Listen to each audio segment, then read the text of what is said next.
At 6 o'clock, we East Carolina, who's 1-0, traveling to Old Dominion, who's 0-1. East Carolina favored by 2.5 points on ESPN+. Jake Garcia, 23 of 36 last week, threw for 308 yards, 4 touchdowns, but 3 interceptions, which looks bad on the resume. London Montgomery had 14 carries for 67 yards. Anthony Smith had 5 catches for 86 yards and a touchdown. Grant Wilson for the Monarchs went 22 of 38, threw for 197 yards, 1 touchdown, 2 interceptions.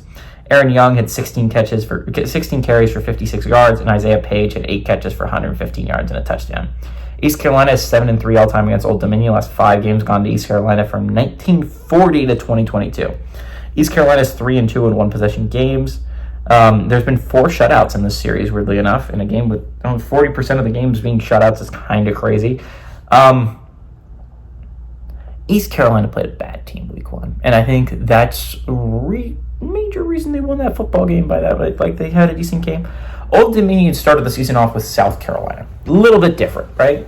And while Old Dominion lost that football game, they gave South Carolina everything they could handle. And it just further improves my opinion. Ricky Ronnie has Old Dominion as a competent, scary team to play. If I was a Power 4 university, I wouldn't want to play Old Dominion. There's some colleges that it's like you don't want to play App State. You don't want to play Fresno State. You don't want to play Boise State, because it's just like the names by themselves. You know those teams are going to be competent. You know they're going to be well coached, and you know they're going to be good.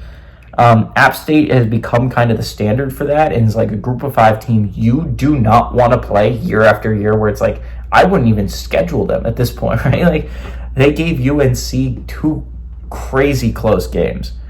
At this point, it's getting to the point where I'm kind of thinking that about Old Dominion, right? Like, sure, they've only, I think, ever won like 2-3 games maybe against Power 4 opponents. 2 of them, Virginia Tech they've had Virginia Tech's number.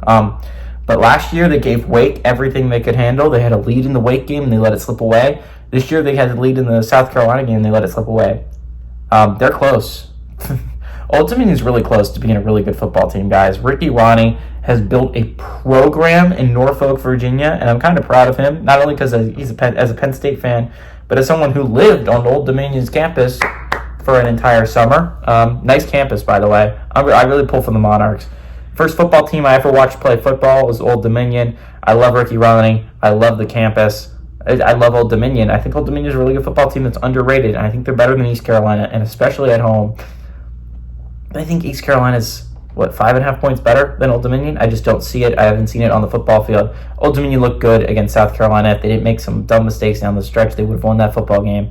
Old Dominion will win this football game. Mark it. Old Dominion will pull off the upset and beat East Carolina. Old Dominion's a better football team overall, though.